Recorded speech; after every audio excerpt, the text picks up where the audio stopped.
Welcome to show 145 of Silver Lining for Learning. This is the anniversary show, the 3-year anniversary show. And with us, our 4 final guests. At least we have 3 so far, and 3 out of the 4 were in year 1. 1 of the 4 were in year 3. She's come back within a couple of months ago. She was on the show. Corinne Sethi is with us. Thanks for coming and joining us from India. We have Shangyi Chen, a co-founder of Silver Lining for Learning, coming from Shanghai, China, also the editor of East China Normal Review of Education, which is a wonderful journal, and many of us are publishing in it. We have Sophia Mendoza with us from LA Unified School Districts, who just had some contract negotiations. We'll be talking about the future of education as opposed to talking about budgets here today, but maybe it will come up. We also have Paul Kim with us from San Francisco Bay Area, another California person, who's the Assistant Dean of Stanford School of Education, the Chief Technology Officer, a pilot, probably a botanist when he wants to be. If he wants to be a forest ranger, Paul does everything, basically. And he's developed some new systems for asking questions, asking good questions. So we'll get at that. AI-backed question generation and asking system. Maxim Jean-Louis is supposed to be with us. He's going to be coming from an airport in New York. He's from Contact North in Ontario, which is providing a lot of training to people in the province of Ontario and has a big push in terms of AI in education. So Paul, Maxime, Sophia, Corinne, and Shangyi will be talking about the future of education today on the show. And Chris Dede from Harvard is with us, as well as Punya Mishra, who put together the show every week and put together this on a new podcast format. We might want to talk about that before we get started. Punya is coming from Arizona State. Young Zhao is traveling from Australia to the US today and landing any minute now. He might appear on the show. He is basically truly the founder of the show, the instigator of the show. And so I have him to thank or throw darts at for all the work we've done the past 3 years. So we want to thank Young with all genuineness and honesty. He's tremendous in terms of what he's done. We couldn't have done it without him, without Punya, without Chris, without Shangyi. So Punya, you want to talk briefly about the podcast format before we go to Q&A in terms of the future of education? Sure. So again, thank you all of you for joining us, because this is, I mean, if you'd have told me 3 years ago that we'd be every Saturday pretty much of my life would be spent with these guys, I would have cringed and run the other way. But it's been a wonderful journey so far. And one of the things that we've always wanted to do is make the show more accessible on other platforms, which was something, as the number of shows kept growing, it sounded even more a difficult task to do, to go back. But we had a wonderful team of volunteers who have been spread across the globe, who have been going back and cleaning up the episodes, setting things up. We had them all as guests last week, just to sort of recognize and thank them. I was just looking at the data for our podcast. Our numbers are pretty good, given that we haven't really announced the podcast yet. But the best part of it is listeners are from across the world. We have listeners in Panama. We have listeners in Korea, India, US, of course, is #1. South Korea is #2. So that's been just great to see that happening. We have almost 100 episodes of our past 144 available now. And I think in the next week or so, we will have our entire backlog up there. And then every show, this one, for instance, I will make sure that it goes on the podcast platform whenever I finish editing the video and uploading it. So I think that's a really exciting sort of growth in the show in our 3rd year. And so looking forward to, more people getting a chance to listen to these conversations. And so today's show, we kind of designed to be discussing not the past 3 years, but the future 3 years, and maybe even on to 5 years. And so basically we have an open-ended question. It might evolve into other strands, other themes, but the nux of this particular show is the future of education and where you think we're headed in all stripes, in all sectors, in any way education is provided, delivered for whatever audience that you want to talk about. And so, anyone can take the floor and chat about what their vision is, what they think is coming, what they think we need to attend to and talk about today. Maybe something that's not on Chris's radar or Punya's radar or my radar, but might be on your radar. So please, even if you think it's something that's a little bit off the wall or, something a little unusual, feel free to chime in with what that might be, because it might lead to an interesting conversation that we haven't had before. And so I think we should start with one of the ladies on the show. Corinne, you were the first one here today, so I'm thinking you have lots of thoughts. No, actually, if anything, the last 3 years have kind of given us, it is this complete clarity that I know nothing, and to kind of even tell discuss us something you know something about. Tell us what you do, what you've done, and why we had you on the show the first time, and then go to the future. Well, I don't know exactly why I was there, but I know Punya. I met Punya in India, and we kind of connected. But I think it is to do with waking up every day and figuring out, why we do what we do. So in the last 23 years since running the school and learning from what learning might look like and what is the purpose, and it's kept kind of evolving through the 23 years. And I'm running the school for 23 years. And then, of course, through Design for Change, which is now in 65 countries, I get the opportunity to meet children across the world. And it keeps coming down to just one thing, to be heard, to be noticed, to be seen. Every child across the world, no matter what the demographics are, what the history, geography, cultural spaces, it doesn't matter. A child anywhere is telling us, look at me, I can. And unfortunately, in the first 2 years, when they tell us they can, we send them to school and say, no, now you can't for another 15 years. And then we keep talking about the future of education. Fundamentally, we understand there's a disconnect, the idea of agency, the idea of empathy. That has never changed. I don't think it changed 22 years ago when I took my son out of school and recognized that very disconnect that happened when we started rewarding compliance over conversation or questions, like Kim saying, but we know it. And for 22 years, we're still battling the common sense idea of how children need to be recognized and noticed. And then we keep talking about the future. We've never done anything in the present. And we keep saying, okay, let's figure out the future. So for me, I think the constant focus on today and how do you leave today a little better, a little kinder, a little bit more humane, and getting that to be the purpose of how children engage with the world, I think is great. And if we do that well, whether Chat GPT comes or whether Corona comes or whatever, I think children would be able to navigate that and shape it in kinder words. So I think for me, that's really where I am at the moment, no matter what AI seems to say. But I think just focusing on the today, making sure we notice and we listen and we love. I think that's something gone. And we joy. Joy has gone out of the window. I think somewhere we've forgotten that as well. So I think that ingredient to put joy back, I think for me is a good enough reason for the tomorrow. So do that today, and the tomorrow will serve itself well. Well, Punya's got a comment, and after Punya's comment, Sophia's been smiling a lot, so I'm sure she's got many comments, and she's writing notes I can see. So Punya, then Sophia, and then Chang'e. So it's funny that what you just said, because literally just before the show started, I was thinking about the movie Everything Everywhere All at Once and why that movie had moved me so deeply.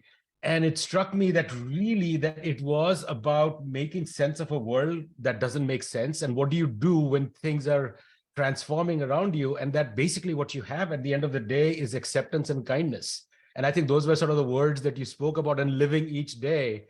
And I mean, in a universe that doesn't make sense. And if you look at the world that we are in today, whether it is the repercussions of the pandemic or sort of political divisions and other, socioeconomic challenges and all of that, I can see a young person or, educators or whoever sort of throwing their hands up and saying, what's the point? What meaning does it make? And I think that movies. I mean, I just, the reason I had to comment is because I was just talking about it literally 30 minutes before the show started. So thank you for that. Sophia, go ahead. Wow, so much what you shared, Corinne, resonates. Yes, it's right. I was taking my notes because I was like, oh my goodness, yes, it's all coming together. I'm glad you're seeing that as well, Corinne, because in the work that I'm seeing here in Los Angeles and with other folks across the nation, it's really about the joy, right? Like, how can we make sure we are bringing back that essence of joy into schooling? And, we can argue, was it ever there, but that is really a lot of the educators that I'm connecting with are saying that, but they're tying it to something else, purpose driven, right? What's the big context here? What's the purpose for me? Just like what you were saying around being seen, heard, and loved.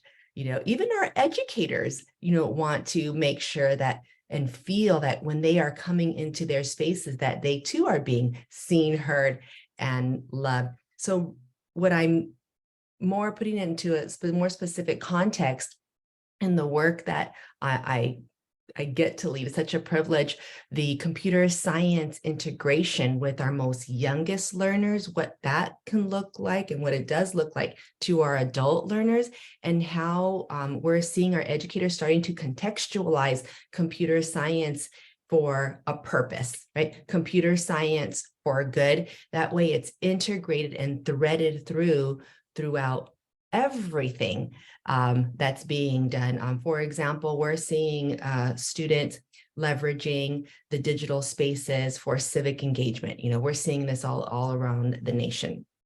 But I think what's most at the core here, what I see on the horizon is this purpose-driven learning. We launched our first esports challenge with students, and it was opened up to every student. And we did this within the context of Minecraft education. And we set the problem of practice for our students to let's solve some of the problems here in Los Angeles, right? How can we make this and leave this better than what we found it? And we're seeing our youngsters coming together and really feeling like they can contribute to something. So that's really on what I'm seeing right now, starting to develop and brew here in Los Angeles. But I'm also hearing it from other folks across the nation. Xiangye, you have a comment on that? Yeah, thank you. Actually, I quite agree with Karen. Yeah, I would like to follow Karen's point that is actually we need to focus on current. Yeah, actually, from my perspective, I think there are quite few speakers from China in last 3 years. So currently in this new term, we just have this kind of recovery from those shocks. So actually we didn't expect this COVID could last for 3 years, and it's quite a lot of ups and downs. And we just recently, everything gets normal, back to the normal. And I think we were still in this kind of aftershock therapy period, either in schooling or in our normal life. So just for example, that people were used to online meetings, all kinds of online meetings. However, currently, we just want to get rid of it. We just embrace more on-site meetings, person to person, and we would like to see each other offline. So I think this is kind of an example that we this could bring us to this kind of thinking about how from the past to the future.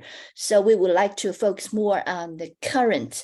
And also I think that ChatGPT, such kind of a new technology, also as Punya mentioned, that we have already seen this as happening in China.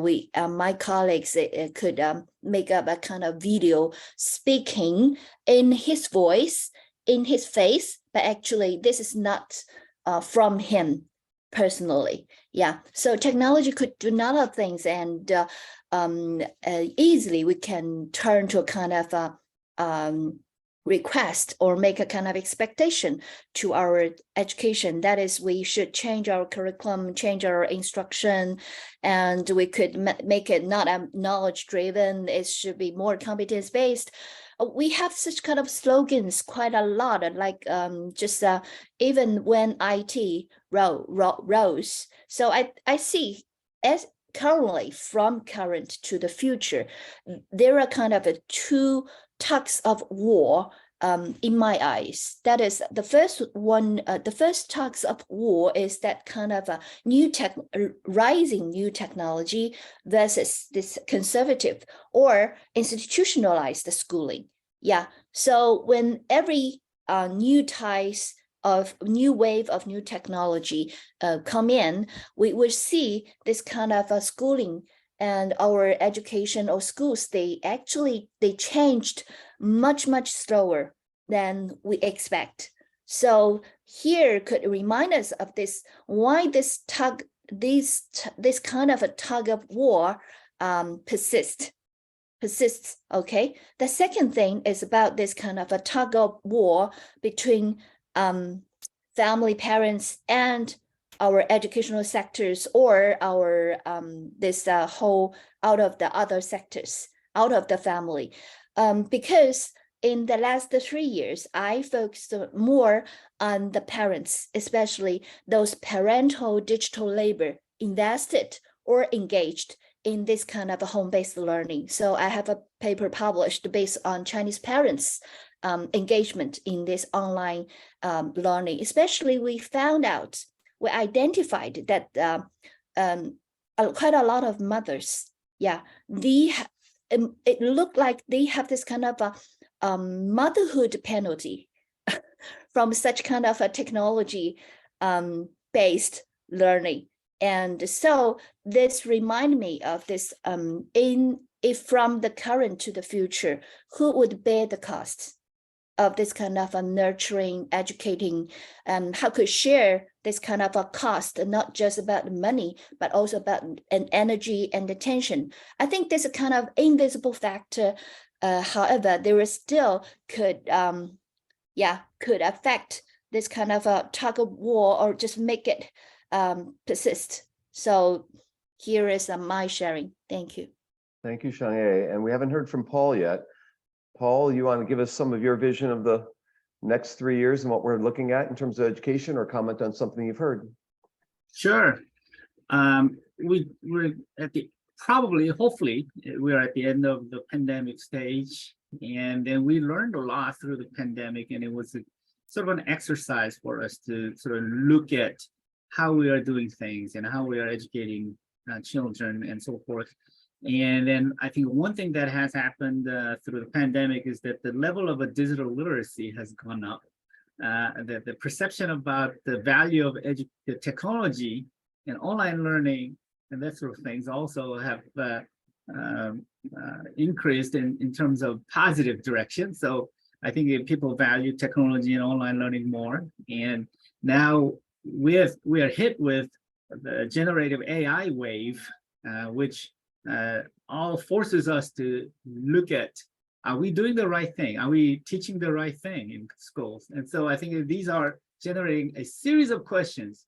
And I think that one of them is we probably need to redefine what is learning, and what is school, and what is education, and how do we redefine in a way that will benefit our children to develop the competencies that they need to be able to serve as an effective citizens in the future work. So I think there are a lot of questions that are rising, and I sort of look at all these changes as a sort of a joy, in my opinion. It's great that actually environmental pressure is helping us question and pressuring us to change and transform education. So I think it's a very positive thing. I know there are a lot of concerns as well, and I share the concerns. So, for example, Brookings Institute said that for the children living in the developing countries, they're way behind. The gap in terms of the education quality is so huge. And what they're saying is that it will take them 100 years to catch up to what is considered a quality education in the developed countries. So the gap is just going to be even widening further with the things like generative AI. And I think that many people who follow my work know that I care a lot about helping students asking good questions. And what we have seen in the past few months is that with AI, knowing a lot of things is not necessarily an important sort of competency. What's important is how do we ask the right questions and good questions so that we get the good results and good answers. And therefore, I have developed a series of tools using the latest GPT 4.0. And then anyone who wants to try, you can go to ask.smile.stanford.edu. It's kind of long address, but ask.smile.stanford.edu. And what I've been telling people whenever I got opportunity to talk to ministries of education in different countries, I kind of gave them a challenge. Have students ask STEM-related questions and see if they can get level 5-star questions. And if they do, send them to me with the screenshots so that I can give them a sky tour like the one you're seeing on my background. That's actually a photo over Stanford that I took while I was flying over it. This is what you will get if you make 5 straight level 5 questions in STEM related topics. So the reason that I'm trying to help students develop the competency of asking good questions is we need them to ask questions about everything. Who am I? Who are they? What is school? Why do I have to learn? And they have to build this curiosity about things around them. And then I hope that they find a cause. And if they get education, they gotta have a cause. They have to have a purpose. And a few months ago, I delivered a speech at a conference. It was about innovation. Why do we innovate even? And then my answer to that was innovation with a cause. What's the purpose of education and innovation? We want to learn to make this world a better place together. And if we can all think about that and ask a lot of questions, how do we do that? What if we were able to do X, Y, Z? What if we were able to change? I think these series of questions will help us learn, help us change our society and nation and world. So I said too many things, but I guess what's most important is let's question about everything around us and see what sort of answers we can get and share a peace and prosperity for all. Paul, is that sky the limit? Is that what they get because they're asking high questions, high level questions? Is that the meaning behind it? It's not about the competition of getting the 5-star out of this process. I think what's important is the curiosity that you will come up with. And then the process of reasoning and questioning, reflecting and pondering about your question as well as your friend's question. I think that's what's needed. Because we talk about 4 C's as a sort of a important competencies of the future, right? Critical thinking and so forth. What we see in our society is people are not necessarily doing the critical thinking, they're criticizing, without a cause. It's just that I see that a lot in the social media space as well. If someone brags about something, we don't clap them and say, wow, I don't get that joy. I don't get to go travel to that sort of places. And then they often criticize each other. So I think that we need more constructive feedback to each other so that we can help each other make this world a better place. So the question is, it's about the purpose, it's about the process, it's about the opportunity to reflect and learn. So our viewers, our listeners later on, this tool is free.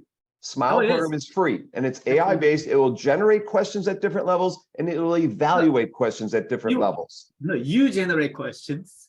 and You it evaluates them. Yes, you evaluate. So for example, if you say, what is EEG? Then it will say, well, that's an interesting question, but that's sort of a level 1 question because you can Google it simply and get that answer. So you're getting 1 star. But if you say a question like, what is the difference between EEG and FNIRS, the functional infrared spectroscopy, and why are they not reliable? If you ask that sort of questions, you will get higher level because it's just not just requiring you to memorize and recall.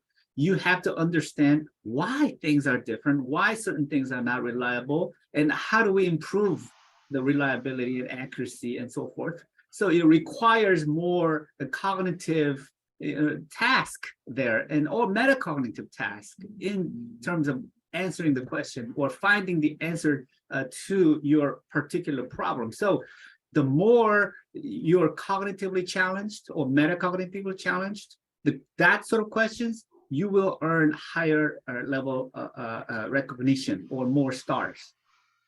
Chris has a comment. So I want to thank all of you for these stimulating ideas. They've stimulated some thoughts in me that I'd like to share. I never thought that I would live through possibly 2 sea changes in the last couple years. You know, the pandemic was a big discontinuity, and we're still seeing how it plays out. And the fact that the world is now hybrid and it's not going back, and the fact that even the most remote area of the world has online in a way that might have taken decades otherwise, those are very positive things. And now generative AI may or may not be a sea change. It depends on how we handle it, but it opens up some possibilities of being a sea change. As Paul said, if we take it seriously, it really calls into question what we should be teaching and learning, which is has been a question for many of us for a long time, but now generative AI is putting some pressure behind the answer to that question. What I would say when you live in a time of sea changes is that it's harder to predict the future, which we've all been saying, but it's easier to invent the future because the dead hand of the past, the compliance mentality of the present, the trends that one fights against if you're trying to change a system, those are all disrupted. And I think that combining profound questions about teaching and learning with the access that an online infrastructure everywhere gives opens up the chance to invent really a very, very interesting future compared to what we might have thought was possible several years ago. And I've thought a lot about Paul's questions the last few days because, you know, I've been having dialogues with my students, I've been having dialogues with my family about what are the good kinds of prompts to give Chat GPT and generative AI writ large. And I've said, you know, it's a bad idea to use a prompt that says, write this letter of recommendation for me. I don't want to spend the rest of the program explaining why it's a bad idea, but it's definitely a bad idea. But it's maybe a good idea to say, what are the dimensions that should be referenced somewhere in a positive letter of recommendation? Because now you're not asking ChatGPT to do your job, but you're asking for information that can help you to do a better job. It's sort of like the Star Trek analogy that I use for intelligence augmentation, Captain Picard and the android Data. Picard says to Data, you know, the Klingons are outside. Where do we stand in terms of defenses for our ship? Data does not say, I just fired everything. Thanks for asking, right? The generative AI response. Data says, here's what you need to know so that you can make a good decision. And hopefully that's the way that we're going to think about positive ways of using what is in fact a very different system than people think it is. I was appalled by the op-ed that Tom Friedman wrote for the New York Times in the past few days.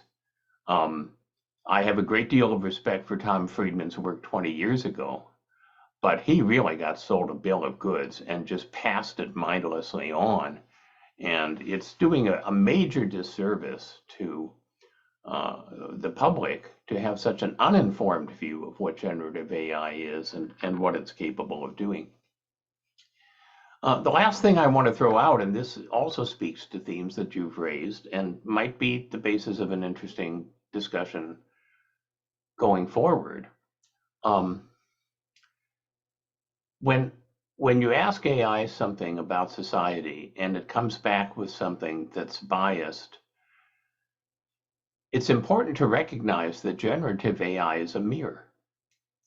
You've got all of this stuff on the internet that taken together is more of a scan than any human being can do of all of the digital resources that are available.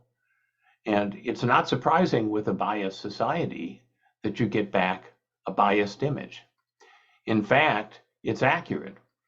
And the idea that somehow you can create an unbiased mirror of a biased viewpoint is silly, right? Because the bias isn't in the mirror. The bias is in what the mirror is seeing. And so the challenge for all of us, I think, is yes, we want to remove bias that we're building into algorithms and other things. But it's also to recognize that we're never going to get to unbiased things in a system that reflects what it sees in a very biased world. So just a few ruminations based on the very nice evocative things you said about the future. Chris, you don't get away that easily. What did Tom Friedman say, actually? I didn't see the article. Please tell us what was in there. Well, I'm going to oversimplify, but he talked to the marketing person for OpenAI. So that's problem number one. If you're a good reporter, you don't begin and end with the marketing person for something that's trying to promote itself.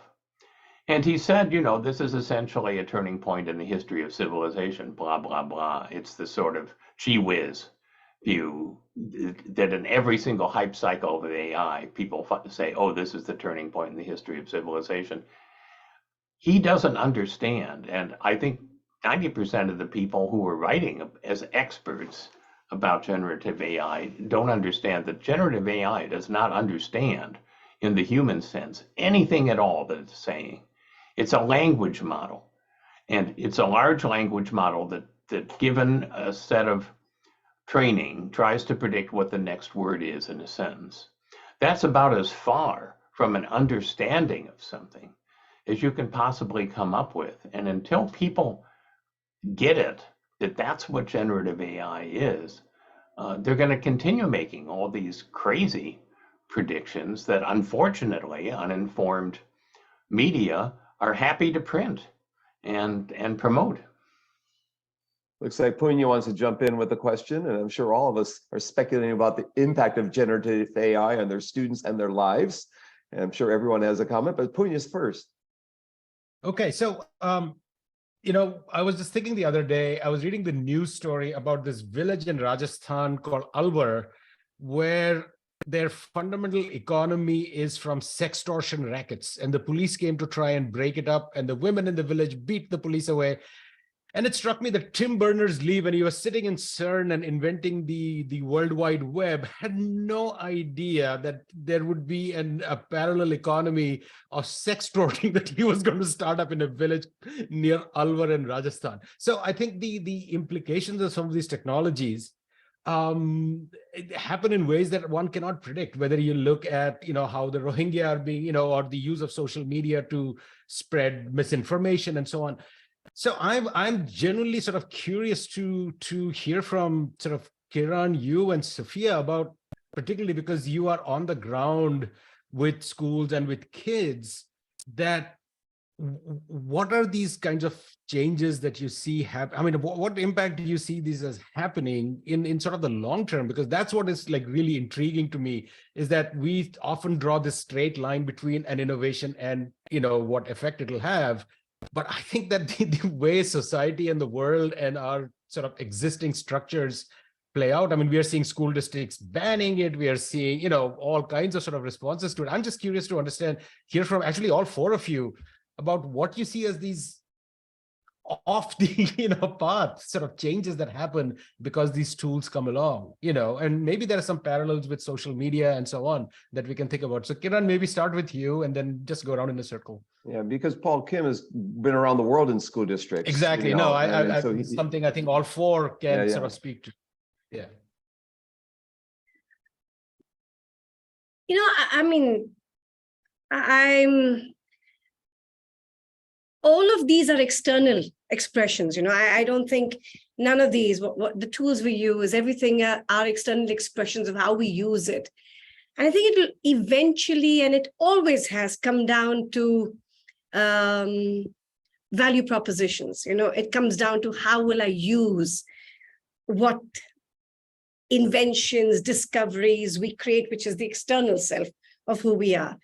If we don't harness that, if we don't understand the inherent good of who we can be, you know, I keep thinking to myself, I said, we as a species are human. We've not done a very good job of being this species, but being humane, I mean, the idea of the values of being humane, choosing to use something for good, for equity, for kindness, for sustainability are choices we make. AI is not making that choice for you. You are making the choice of how to use it. You know, anything that you do, the external is not at fault. It's not the issue. It's not the villain. It's not the possibility. It is you. It is eventually what and how you will use it for whatever the distinction. I mean, I often sort of think about that quote that I think it was, I'm not quite sure who it was. There was a survivor from, I think, the Holocaust who said, I am suspicious about education, you know, because I've seen good doctors build gas chambers or engineers build gas chambers. So there's this suspicion that education can give you competencies, but values will tell you how you will use these competencies, right? And we've seen enough and more around the world about leadership that is talking about a certain value proposition that sometimes I find alarming, that how many people resonate with that. Where are we going wrong? What are we doing? How are we letting ourselves down? How are we letting our children down? What is it that we're not doing enough? What is it we're not being enough to be able to provide, no matter what? I mean, you're talking about Chat GPT, there'll be something else tomorrow and something else. In fact, the pace at which the world will change is going to be much faster going forward, right? But it'll always come down to, I feel, I mean, looking at our children, looking at how they look at social media, their world has completely changed. So I think education, whatever it is, school, education, parents, Chen Cole talked about that. Who are we being? What kind of role models are we being? Because I've seen one thing, children will not listen to you, but they'll always mimic you. And are we really worthy of being imitated?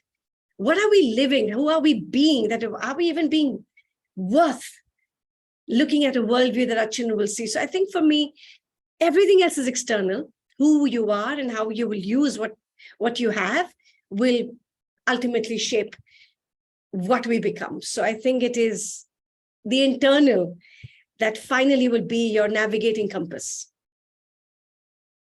Sophia? Thank you. Sophia? You know, on that note, there is, you know, when we think about what we're seeing in the K-12 world right now, you know, there have been so many, I wouldn't even say bubble up. It's like in our face, thinking about how these in our face issues, problems, and how can we leverage or utilize some of these emerging technologies like what's here now or what's on the horizon. So I'm glad you mentioned that, because what's on the horizon, maybe it can support what's in our face right now. What I'm talking about is this crisis, this of our students and our families and our educators, the mental health issues that are on the rise. I mean, even before pandemic, it was here. It was kind of not talked about a lot. It wasn't funded appropriately. We were already seeing that on the rise. And now that our students experienced what they've experienced, our families, the loss, what they've experienced, I really want to turn to how can these emerging technologies help find solutions to the mental health wellness. I want to call it wellness and our well-being and the opportunities for us to talk about it and normalize it, because there's still, we talked about bias earlier, there's still a lot of bias, negative connotation. But if we don't harness this opportunity that we're in now, our future generations, the next 3 generations are really going to be impacted. So I would really like to see how we might harness this emerging technology to support the mental health and well-being of students, of our school staff, or of our administrators and of our families. Because if we don't do something about it now, with all the signs are there, we're going to be in some really big trouble down the road. So that's something that is really at the forefront. When I'm at schools visiting with our principals, that's always coming up. And how might we utilize some of the technologies to help us mitigate and support and normalize talking about mental health and well-being and accessing support? So Shangye took your mic unmuted, so I assume you want to jump in here, Shangye?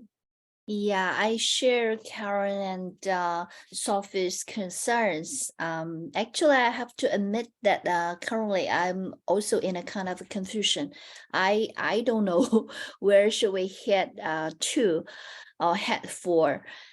Because just from where I observe, I heard from parents or educators, actually, even under this kind of a gigantic a movement, in this gigantic movement of education digitalization, also promoted in China, our new Minister of Education have this kind of a new interest in promoting this.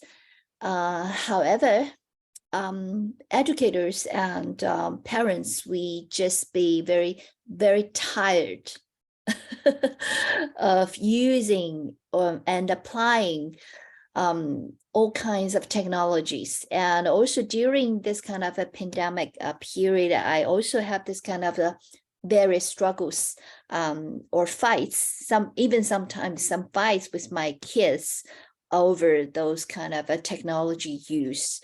So I share this kind of concerns with Sophia, and really, I don't know whether we could use those emerging technologies to make them more happier or have the more joy or well-being. So I think that is still my questions. Yeah, so I just share my concerns and also my confusion with you. Thank you. Thank you. And Paul, you want to jump in here? Sure, I'd like to share my recent experience in Lebanon working with the Syrian refugee children. In fact, that after the trip to Lebanon, now I am using social media tools to communicate with those children, like Instagram. I'm texting with those children these days. And thinking back a couple of years or a decade ago, was this possible? No, it was not possible. Now I am texting with the teachers in Tanzania and Instagramming with the children in refugee children in Lebanon and so forth.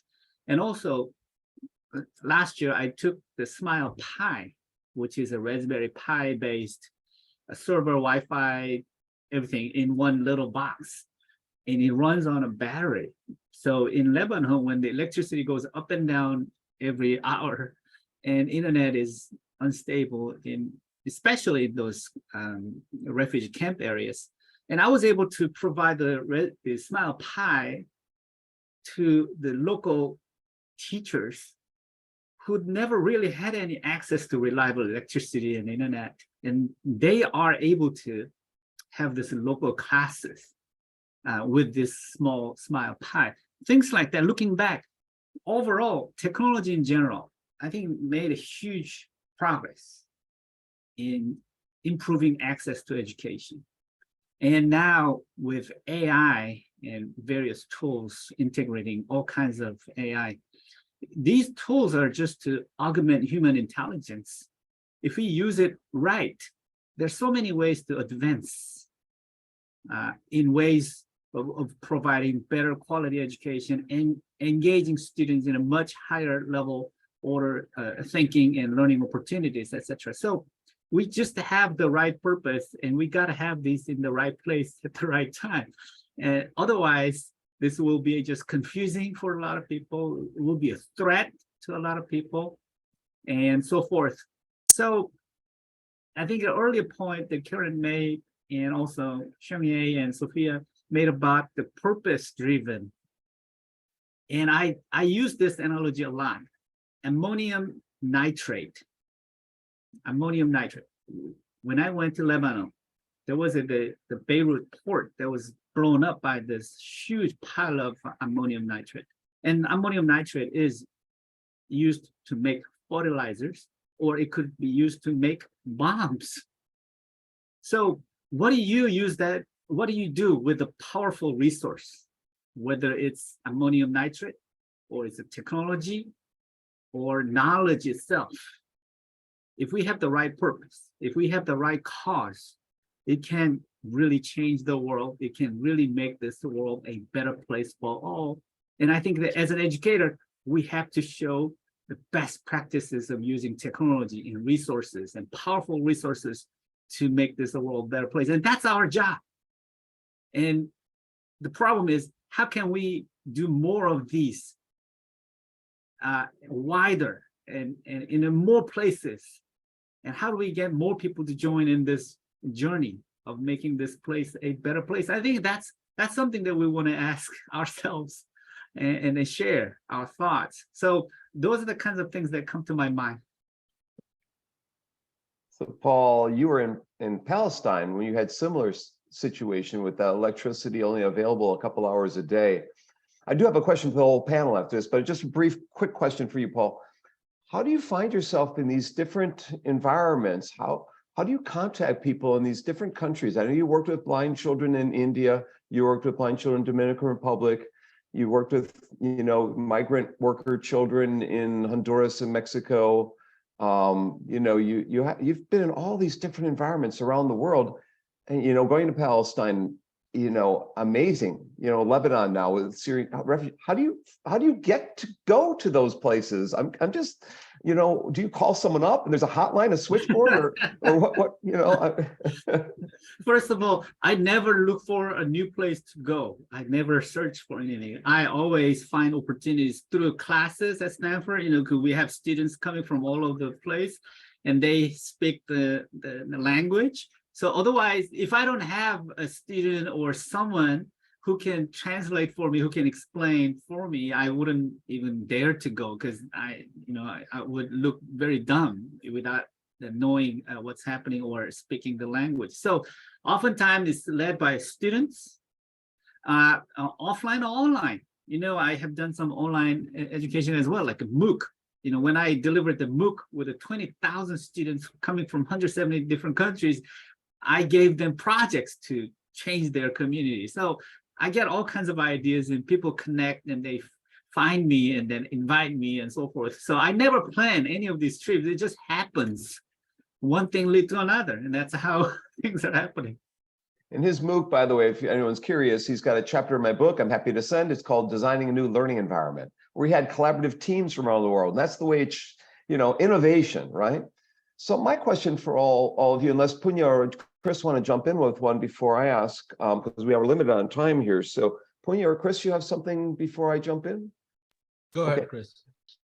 So there's been a number of, I would call, principles or designing a new curriculum for education, looking out the next 3 years. So if you were a curriculum designer, or if you were an educator, if you were in your current role, and you were to fast forward yourself 3 years into the future and stumble into a school district or a higher education institute of some type, and they had some of these things that we've talked about today, that Karan has talked about, and Shangye, and Sophia, and Paul, and all of us. You've mentioned certain things, and I've written some of them down here. I don't have all of them, because I didn't start this right away, but really we start off with joy-driven. Karan had talked about joy-driven, solution-driven, Sophia was talking about, purpose-driven, Paul and all of you were talking about.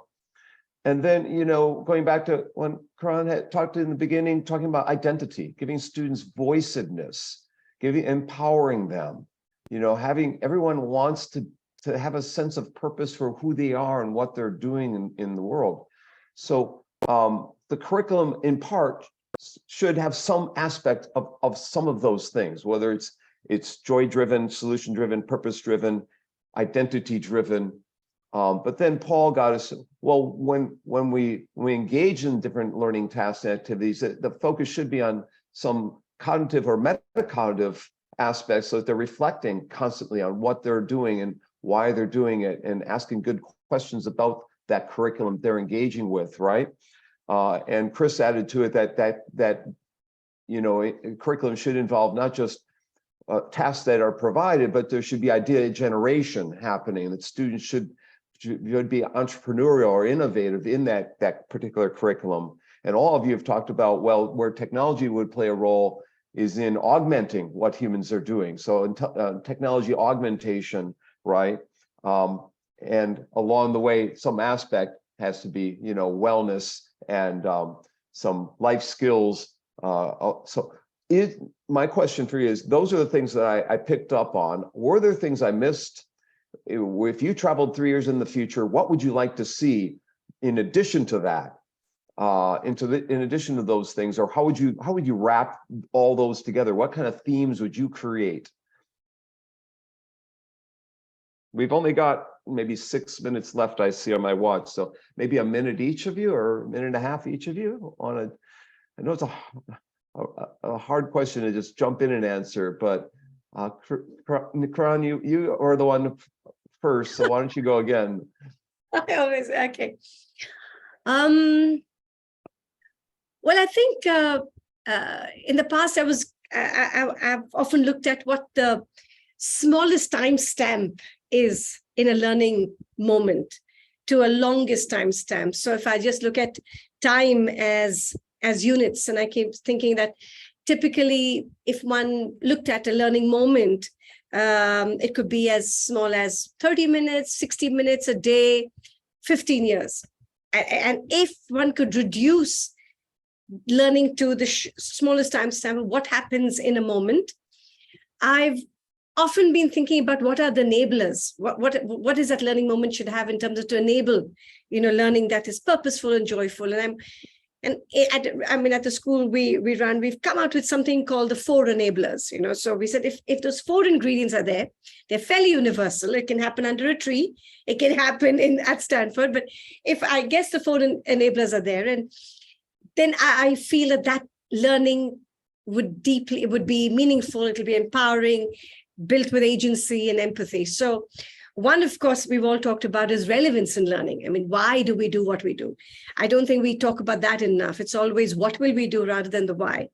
So I think the why is a crucial component of the first enabler, which is relevance. I think the second enabler for me is quality and craftsmanship and excellence. For me, that's the rigor.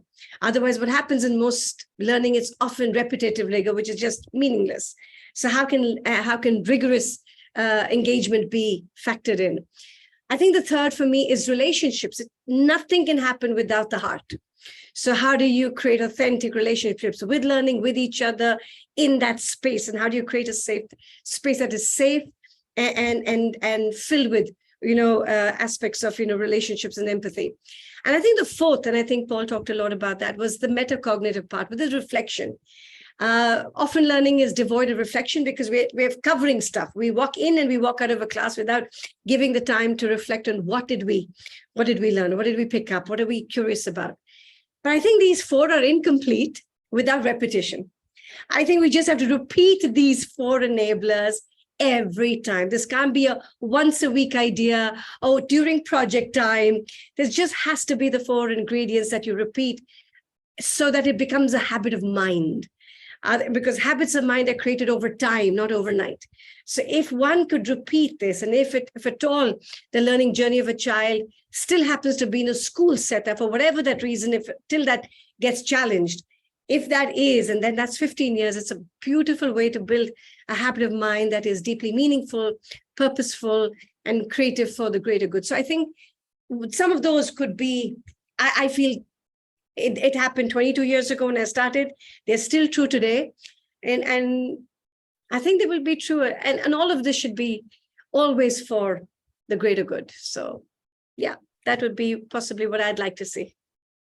That's wonderful. Thank you for sharing that with us. We could have another show on those four things, the ingredients, and maybe add a few other ingredients to it. Sophia, you have any ingredients to add or anything to share? I definitely, thank you so much for that. That was just, again, it keeps resonating so much with me. Yes, I have four other ingredients I'd like to add. Along this journey about transforming teaching and learning, there is someone who has really influenced the work that I've been doing here in LA, and that's been the work of Dr. Mitch Resnick and his 4 Ps. So I'd like to add the 4 Ps. We talked about the purpose earlier, the purpose, those projects that are purposeful and meaningful to our students, but really in that playful, joyful way, and in collaboration with your peers. I really want to see more of that happening, but not only just in the K-12 silo.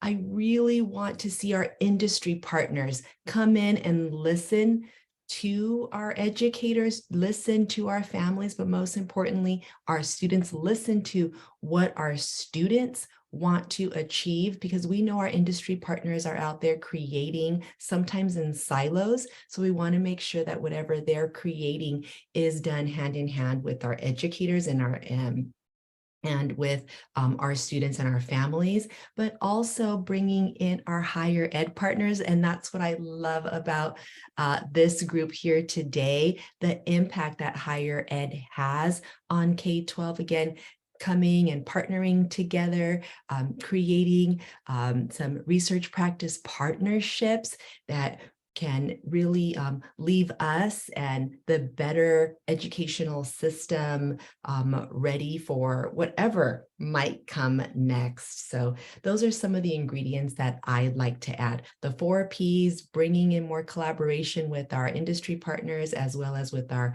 higher ed partners as well. Well, Sophia, you forgot one other P. It sounds like we collectively have a paper to write. Ready. And Shang-Hi has a journal that can appear in. So it's affiliated with this show. It's an excellent journal. It's called ECNU Review of Education, East China Normal University, and she's the editor. So Shang-Hi, you want to jump in here? Yeah, actually, I don't have any ready answers for this kind of the future curriculum and instruction. If there were anything I could remind when making this, that is one, how to be about the ignorance. Actually, how can we remind us of this kind of ignorance, a valuable ignorance during this kind of knowledge society or knowledge age? And the second, how to be human. Actually, in the future, we can see more or less we are technologically blended being. Yeah. So what make us human? I think this is 2 things that we should remind us and bear us when making those curriculum and instruction decisions. Yeah, thank you. And Paul. Yeah, In the wrap-up rule, Paul. sure. I think the first thing we probably need to focus on is redefining education and what school means. And I think we have to make it more suitable for the current generation of children. We cannot educate our children the way we learned. They are definitely different and it's different time. So I like to see quality education and equitable empowerment opportunities accessible for all learners, no matter where or regardless of their background. And that's what we need to work on. And I think technology can play a significant role as an enabler. And we have the job to share the best practices. Well, we just got an email from Jean-Louis, Maxim Jean-Louis, whose plane got delayed, and that's why he wasn't on this show, and we'll try and bring him in next week. This has been an excellent show with Sophia. Sophia, it's just great to hear from someone who's in charge of such a large school district, as well as Corinne, who's created so many schools, and Paul, who's visited so many schools around the world. So, if we don't hear children's voices within this show, we're doing something wrong. So, this has been really enlightening. And I think we do have several papers we're going to write from this one. And I think we need to convene a little bit. I'm going to chat with Sophia and Corinne and Paul after the show and see if we can create something for Shengyi's journal. So we can create something from this episode. I want to thank Corinne and Shengyi for showing up at midnight, and Corinne for showing up 9:30 at night in India, and Sophia at 9 a.m. in LA, as well as Paul and Chris in the East Coast in Boston in the cold weather out there and snow and so forth coming. And Punya for putting this all together, and he'll put this up in YouTube for us all, as well as podcast shows in Apple iTunes and other places. So we are at the end of our Silver Lining for Learning episode 145. On episode 146, we are going to hear from Sagata Mitra from India, who created the Hole in the Wall project, the Granny Cloud, who inspired Slumdog Millionaire and many other things. He'll be coming to us at night there in India, same time here, 12 noon Eastern, 9 a.m. Pacific. We'll might also hear from Maxim John from Canada, from Contact North in Canada, which is doing a lot of training and employee development and creating new educational programs and getting them out to the northern reaches of Ontario, and lately a lot of AI in education. So we have an exciting show next week. We had an exciting show today. I want to again thank everyone for appearing on this show.